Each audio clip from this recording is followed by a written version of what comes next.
네, 여러분 안녕하세요. 뉴스입니다.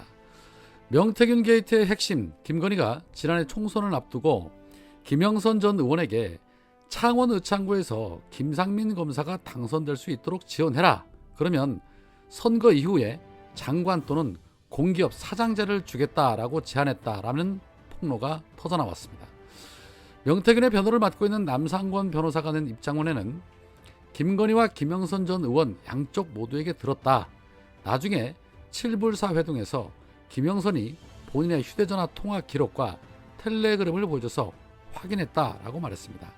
이 같은 연락을 김건희로부터 받은 김영선은 김건희가 나한테 어떻게 이럴 수가 있느냐, 지난 대선 때 내가 얼마나 죽을 힘을 다해 도왔는데 자기 사람 공천 주려고 5선 의원인 나를 자르고 그 사람을 두라니 나는 벨도 없냐? 라며 분노를 했다고 합니다. 자, 5선 의원도 날릴 정도인데 다른 사람 공천에는 얼마나 많은 영향력을 끼쳤을까요? 그러니 지금도 은혜를 입었던 자들이 내란 수계를 끝까지 지키겠다며 윤석열 포기 안 하고 있는 것 아니냐라는 합리적 의구심이 안 나올 수가 없는 겁니다. 이에 MBC는 이렇게 말합니다. 김건희 여사가 국민의힘 의원에게 그랬다고 하죠. 당신의 지역구에서 특정 인물이 당선되도록 지원하라. 그러면 선거 끝나고 장관 또는 공기업 사장 자리를 주겠다. 명태균 씨 측이 전한 이 이야기가 사실이라면 이렇게 물어야 합니다. 장관 같은 자리들이 김건희 여사 겁니까?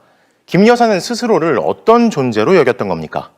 자신이 선출된 것도 아닌데 누가 그런 권한을 줬고 윤 대통령은 대체 옆에서 뭘 했습니까? 그리고 검찰은 왜 김 여사는 수사하지 않는 겁니까? 네, 김건희가 대체 무엇이길래 장관직을 준다고 하고 이를 이미 다 알고 있을 검찰은 왜 수사를 안 하는 걸까요? 그렇습니다. 검찰도 김건희의 영향력이 끼쳤기 때문이고 아킬레스건을 잡고 있기 때문 아니냐라고 의심하는 것이 합리적일 것입니다. 그러니 전 국민이 다 알고 있는 주가 조작 사건도 무혐의 처분을 해주고 코바나 컨텐츠 사건도 무혐의 처분, 그리고 거기에 김성훈에 대한 구속영장 청구를 3번씩이나 반려시키는 무리수까지 두는 것이겠죠. 우연이 많아지면 우연이 아닌 것처럼 말입니다. 어찌 보면 장제원은 참 타이밍 잘 잡은 거 아닌가 하는 생각도 듭니다. 같이 갔으면 골로 갈 수 있다는 판단을 진작부터 했던 것이죠. 그러나 이제 그 끝이 멀지 않았습니다. 어제까지 이 내란 속의 윤석열의 탄핵 심판 10차 변론기일까지 마무리됐습니다. 오는 25일 11차 최종 변론기일을 마무리로 징글징글한 심판기일이 끝나고 이르면 3월 6일 또는 늦어도 3월 10일 전후로는 이 윤석열 파면에 대한 결정이 이뤄질 것으로 예상이 되는데, 대다수의 국민은 8인 재판관 전원일치로 윤석열 파면을 확신하고 있습니다. 이미 차고 넘치는 증거와 증언들이 있기 때문에 아무리 윤석열이 임명한 정영식이라 하더라도 또 국힘당이 지명한 조한창이라 하더라도 다른 방법이 없을 겁니다.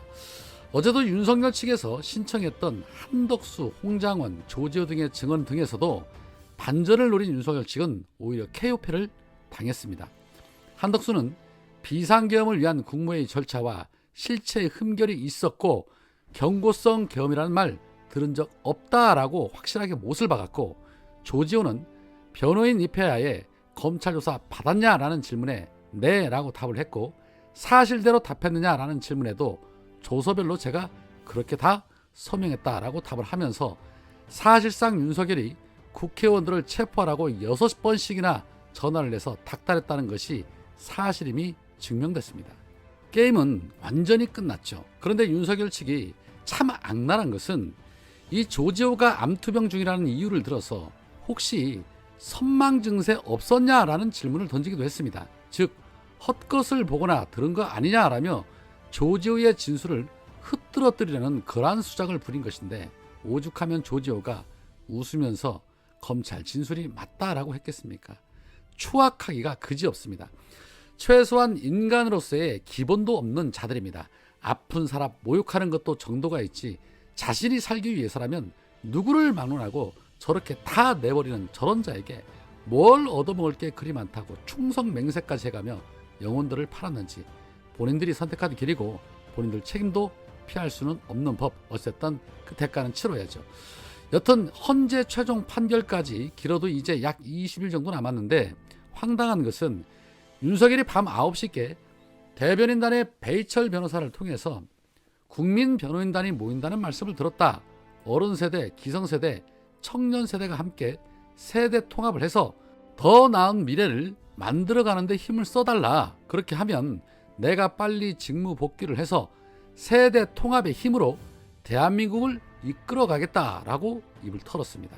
자, 이 말인즉슨 남녀노소 할 것 없이 나를 지지하는 사람들은 총 집결해서 나를 구출하는 데 힘을 써달라. 그러면 내가 나가서 완전히 다 쓸어버리겠다라는 그런 소리입니다. 누가 들어도 그렇게 해석할 것입니다. 본인이 판단을 해도 이대로는 탄핵 확정이다. 더는 방법 없다. 마지막 최후의 발악이자 끝까지 추악하고 추잡스러운 그런 모습을 보이는 것인데, 김건희는 지 맘대로 인사에 개입을 하고 국정에 개입하고 난장판을 만들더니 윤석열은 아예 대한민국이 집권 줄 아나 봅니다. 그야말로 가짠치도 않은 몸부림인데 선망증이 조지호에게 있느냐고 물을 것이 아니라 본인부터 진찰을 받아야 하는 거 아닌가 싶습니다. 그러나 얼마 안 남았습니다. 탄핵이 되는 순간부터 상황은 급격하게 달라질 겁니다. 국힘당은 내란 수계로부터 멀리하기 위해서 우리는 계엄에 반대했었다라는 등등의 입장을 내며 재빠르게 선거길을 할 겁니다. 그러나 국힘당 역시도 도망갈 길은 없지요. 어제 한겨레가 그린 만평입니다. 진퇴양난, 갈 길이 없습니다. 그동안 자기들이 벌인 짓이 얼마인데 윤석열과 똑같은 심판 받아야지요.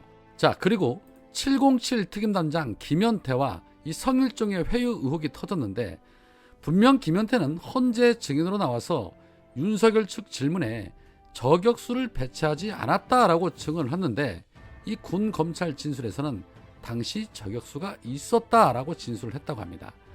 순간의 선택이 평생을 좌우한다고 김현태가 처음부터 진실된 진술을 했더라면 정상 참작의 여지가 많았을 텐데, 이제는 건널 수 없는 강을 건너면서 내란 세력으로 처벌 피할 수는 없을 듯 합니다.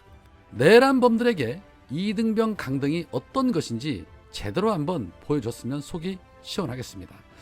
자, 그리고 끝으로 이 지금 정원유착 의혹을 받고 있는 이준석. 그런데 가만히 생각을 해보니 이 이준석과 함께했던 사람들의 말로가 그닥 좋지 않은 듯합니다. 박근혜 탄핵 깜빵, 윤석열 탄핵 깜빵, 명태균 깜빵, 허나 배신, 그리고 김현정. 물론 앞으로 어떻게 될지는 알 수 없으나 현 상황으로 본다라면 그닥 좋은 모습으로 끝나지는 않으리라 봅니다. 인사가 만사다라는 말처럼 뭐니 해도 사람은 사람을 잘 만나야 된다는 생각, 그런 생각이 들었습니다. 오늘은 여기까지입니다. 고맙습니다.